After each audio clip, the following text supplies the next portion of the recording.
Et si Les Hauts de Hurlevent n'était pas seulement une histoire d'amour tragique, mais une histoire sur nos blessures, notre orgueil, nos choix, et sur la manière dont une seule décision, parfois même une seule phrase, peut détruire plusieurs vies. Parce que dans cette histoire, personne n'est entièrement innocent. Ni l'amour, ni la société, ni les mots que l'on prononce, ni les silences que l'on choisit de garder. Catch me if I fall.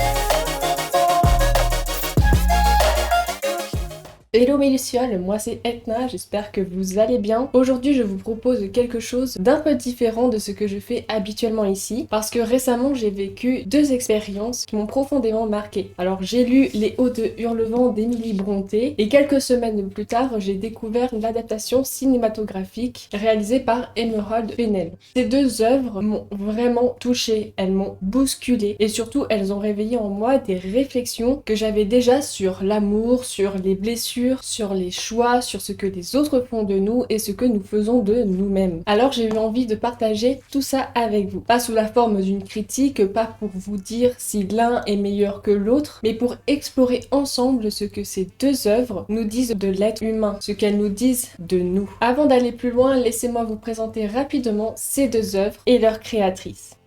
Emily Brontë publie Les Hauts de Hurlevent en 1847 sous le pseudonyme masculin Ellie Bell, parce que à l'époque, une femme auteure n'était tout simplement pas prise au sérieux. Elle mourra l'année suivante à seulement 30 ans, sans jamais voir son roman reconnu à sa juste valeur. À sa sortie, le livre il est jugé trop sombre, trop violent, trop étrange, trop humain peut-être. Aujourd'hui, c'est l'un des romans le plus lus au monde, et ce détail déjà dit quelque chose. Certaines vérités sur l'humain mettent du temps à être entendues. L'histoire, en quelques mots, Heathcliff, un enfant trouvé, est recueilli par la famille Urshnaw dans les Landes du Yorkshire. Il grandit aux côtés de Catherine Urshnaw, et entre eux naît un lien d'une intensité rare. Mais la société, l'orgueil, les mots mal placés et les silences choisis vont progressivement tout détruire. Ce que Brontë construit autour de ça, c'est bien plus qu'une romance, c'est une radiographie de l'âme humaine. L'adaptation de Emerald Fennell, elle, n'est pas une reproduction exacte du roman. Elle fait des choix, donc elle concentre l'histoire sur l'intensité émotionnelle pure, sur ce que ces deux êtres se font ressentir, et elle s'arrête là où le roman continue. Et cette différence est importante. J'y reviendrai. Spoiler alert, cette vidéo contient des spoilers sur le livre comme sur le film. Si vous ne les avez pas encore découverts, je vous conseille de le faire avant. Donc le livre pour la profondeur, le film pour l'intensité, et les deux idéalement. Parce que ces œuvres sont des classiques. Et les classiques ne vieillissent pas. Ils parlent de ce qui ne change jamais dans l'humain. Alors aujourd'hui, je vous propose de regarder cette histoire autrement, pas comme une simple romance tragique, mais comme un miroir, notre miroir.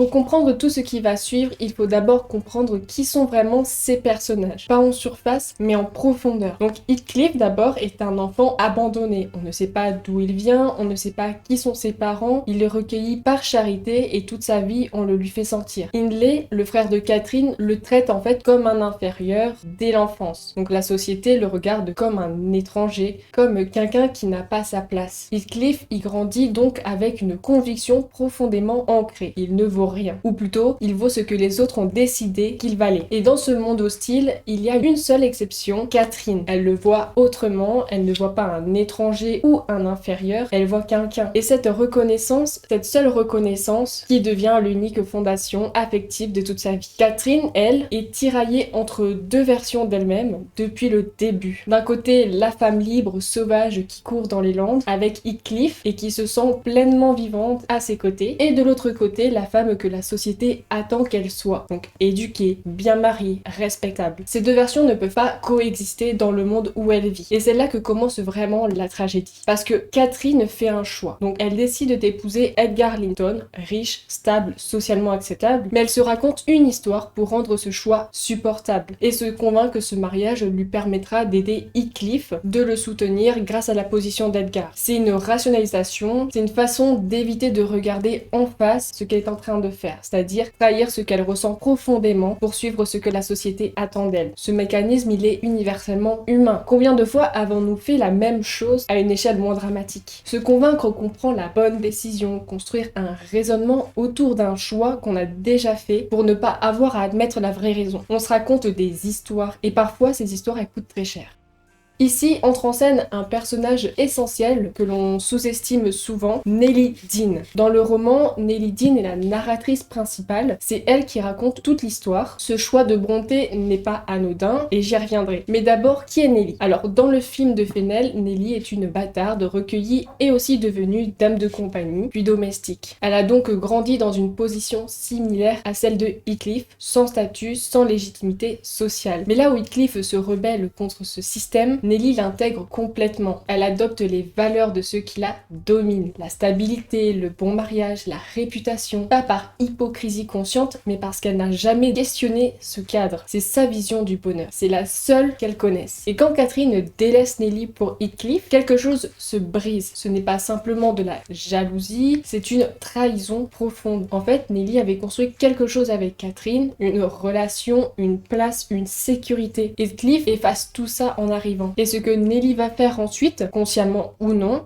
va changer le destin de tous les personnages. Mais revenons à la question centrale de cette partie. Heathcliff, convaincu de ne rien valoir, va partir à la conquête du seul langage que cette société comprend, la richesse et le statut. Il revient quelques années plus tard, transformé, enrichi, puissant, et dans le film, il rachète les terres de la famille de Catherine, ruinée par son père, et dans le livre, il reprend les hauts de Hurlevent par une série de manipulations habiles. Ce retour peut se lire de plusieurs façons à la fois, et je pense que ce choix est voulu. Premièrement, il pourrait s'agir d'une preuve d'amour. Il revient avec ce que la société exigeait de lui pour être à la hauteur. Il a fait ce qu'on lui disait qu'il ne pouvait pas faire. Et en revenant, il dit « Regarde ce que je suis capable d'accomplir pour toi ». Deuxièmement, une inversion des rôles. Racheter les terres, c'est retourner le pouvoir. Ceux qui le méprisaient deviennent dépendants de lui. C'est une réponse à l'humiliation par la puissance. Et troisièmement, et c'est peut-être le plus profond, une quête de valeur. Heathcliff cherche à l'extérieur ce qui lui a toujours manqué à l'intérieur. La reconnaissance, la preuve qu'il existe, qu'il compte, mais cette preuve ne vient pas. Dans le film, le père de Catherine le regarde revenir riche et lui dit en substance: peu importe ce que tu as accompli, tu ne seras jamais assez. Cette scène, elle est terrible d'ailleurs. Elle résume tout le système que Brontë voulait dénoncer, parce que c'est ça que Brontë voulait montrer en 1847, avec une audace remarquable pour son époque d'ailleurs. La valeur d'un être humain n'est pas déterminée par sa naissance. Heathcliff n'est pas inférieur à Edgar, il est juste né sans statut. Et pourtant, toute une société le traite comme s'il était fondamentalement moins humain. C'est une critique sociale directe, radicale, presque scandaleuse à l'époque. Et d'une autre façon, Edgar face à Heathcliff, c'est le parfait miroir de cette injustice. Edgar a tout sans effort, Heathcliff se bat pour chaque chose, l'un est reconnu sans mérite particulier, l'autre accomplit l'extraordinaire et reste invisible aux yeux de ceux qui comptent. Et pourtant, Catherine choisit Edgar, non par amour véritable, mais par confort, par peur et par conformité, ce qui nous rappelle quelque chose d'essentiel. Ce n'est pas parce qu'une personne n'a rien sur le papier qu'elle ne vaut rien. Et ce n'est pas parce qu'une personne a tout sur le papier qu'elle vous apportera ce dont vous avez vraiment besoin. Tout ce qu'on vient de voir, la blessure identitaire de Heathcliff, la déchirure intérieure de Catherine, le rôle de la société dans leur choix, tout ça aurait peut-être pu être évité, ou du moins atténué. Si seulement les personnages avaient réussi à faire une chose simple, et pourtant l'une des plus difficiles qui soit, se parler vraiment. Ce qu'on ne dit pas finit par parler à notre place.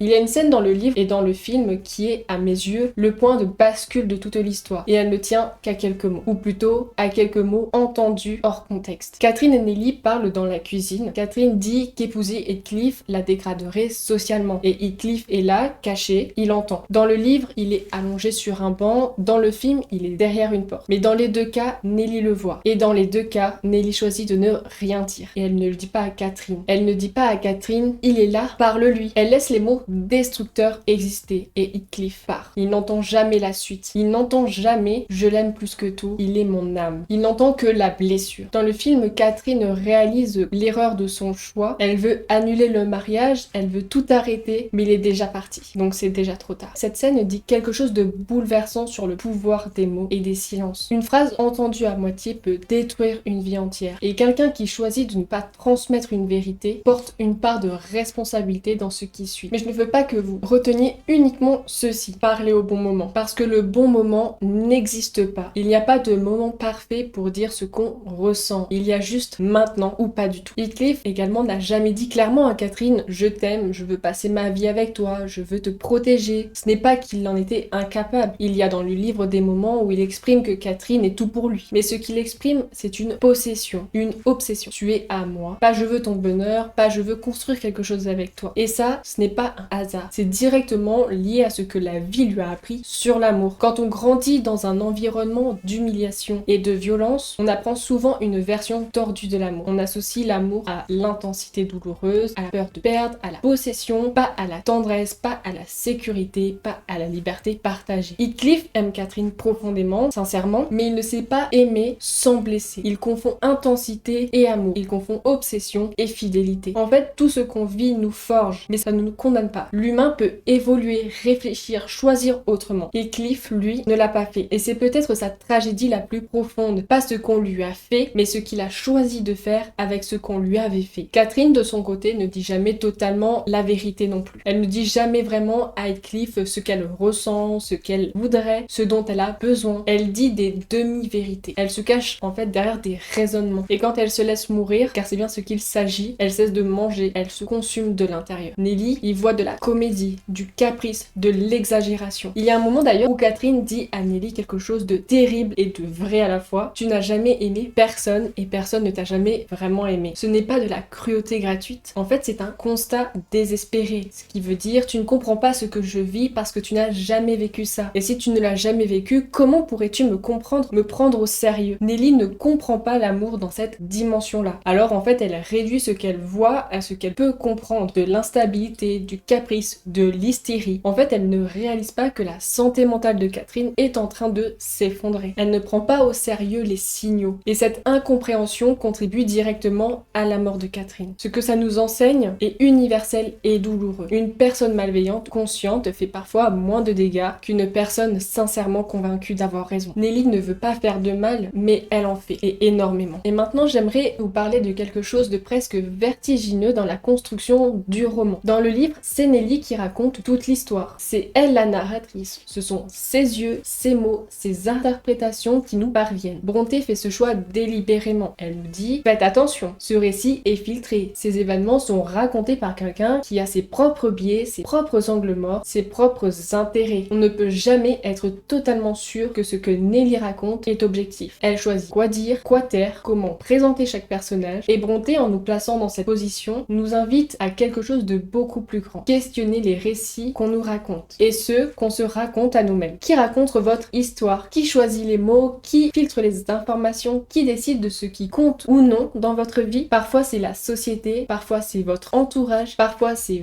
vous avec vos propres biais, vos propres peurs, vos propres angles morts. Ce n'est pas une question rhétorique, c'est une vraie question, et je vous invite à la garder avec vous après cette vidéo. Les silences, les mots mal placés, les vérités à moitié dites, tout ça a des conséquences que personne dans cette histoire n'a vraiment anticipées. Et ces conséquences, elles prennent la forme de quelque chose que l'on connaît tous à des degrés différents, la blessure, et la question de ce qu'on en fait.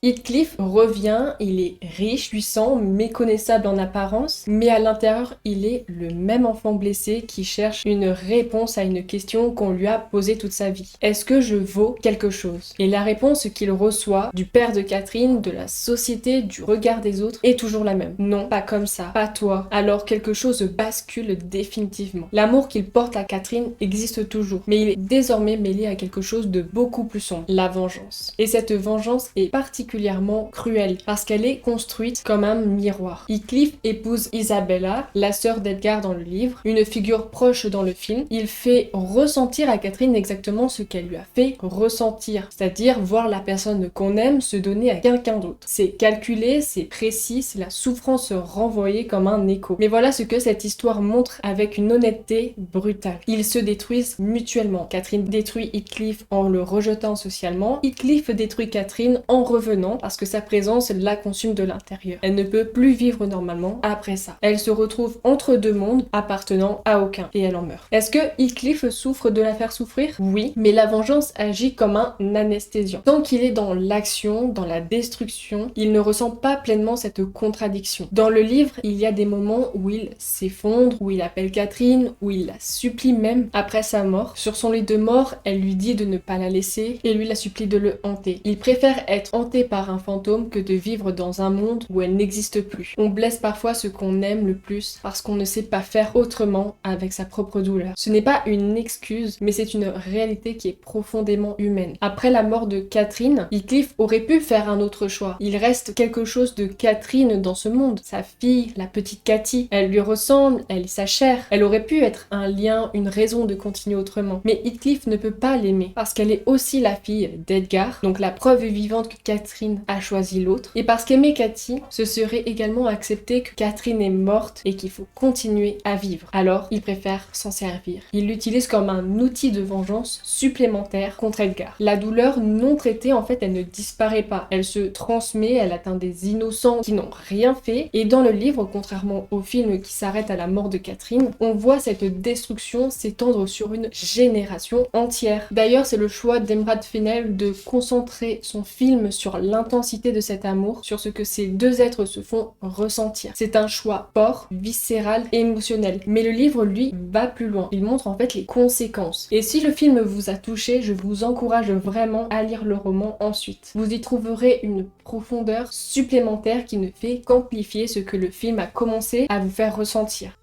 Alors pourquoi Heathcliff choisit-il de brûler plutôt que de se reconstruire? Il y a plusieurs raisons qui coexistent et elles sont toutes vraies en même temps. Se reconstruire implique d'accepter. Accepter que Catherine est partie. Accepter que cet amour ne reviendra jamais. Et pour quelqu'un dont Catherine était l'unique ancrage affectif depuis l'enfance, son pilier mental, émotionnel, identitaire, c'est une perte impossible à digérer. En fait, elle était la seule personne qui l'avait jamais vraiment vue. Sans elle, il n'y a plus de miroir dans lequel se reconnaître. La haine, elle, lui donne un but. Un homme sans but, sans famille, sans amour, que lui reste-t-il? La vengeance lui donne une direction, une raison de se lever chaque matin. C'est destructeur, mais c'est fonctionnel. En fait, il y a quelque chose d'encore plus profond. Tant qu'il est, il pense à elle. Et tant qu'il détruit ce qui lui appartenait, il reste connecté à elle. La haine est sa dernière façon d'aimer. Renoncer à la vengeance, ce serait aussi renoncer au dernier fil qui le relie à Catherine. Et enfin, peut-être le plus douloureux, il ne croit pas mériter autre chose. Toute sa vie, on lui dit qu'il ne valait rien, Catherine était la seule qui l'ait regardé autrement. Quand elle part, cette croyance revient en force, intacte, dévastatrice. Tu ne mérites pas d'être aimé, tu ne mérites pas de te reconstruire. Se détruire devient presque cohérent avec l'image qu'il a de lui-même. Il aurait pu s'appuyer sur ce que Catherine voyait en lui. Elle le voyait, elle croyait en lui. Mais sans elle pour lui dire, sans personne autour de lui pour prendre le relais, cette ressource disparaît. On ne peut pas demander à quelqu'un de s'appuyer sur lui-même quand personne ne lui a jamais appris qu'il en valait la peine. Et s'entourer de personnes qui nous voient vraiment n'est pas un luxe, c'est une nécessité. Heathcliff, il finit par mourir dans le livre d'une façon qui dit tout. Il cesse de manger, il sourit, il voit des visions de Catherine, il ne combat pas la mort, il va vers elle. Parce qu'il s'était construit autour de la haine et autour d'elle. Sans les deux, il n'est plus rien. Il s'était défini par sa douleur et quand la douleur n'a plus de raison d'être, il n'a plus de raison d'être. Et c'est peut-être là la leçon la plus dure de cette histoire. Se définir par sa blessure ou sa colère est une prison. Et parfois, on y reste par choix.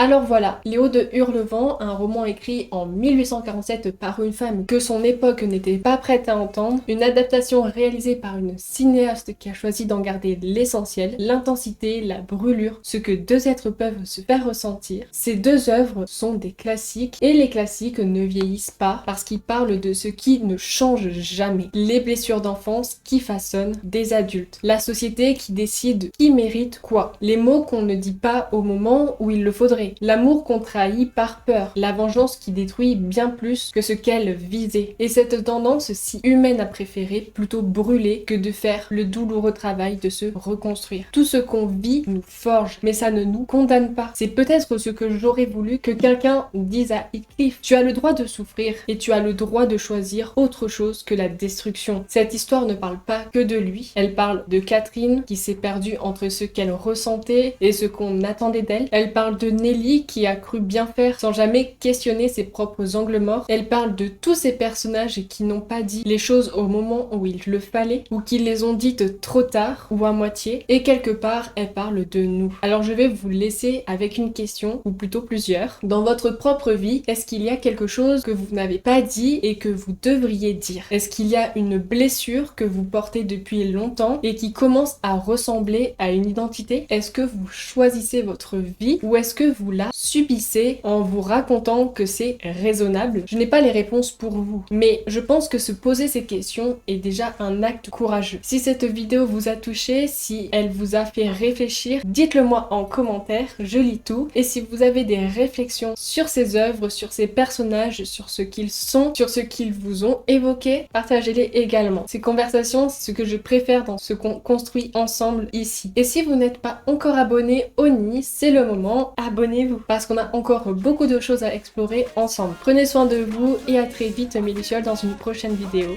Ciao ciao! So catch me if I fall.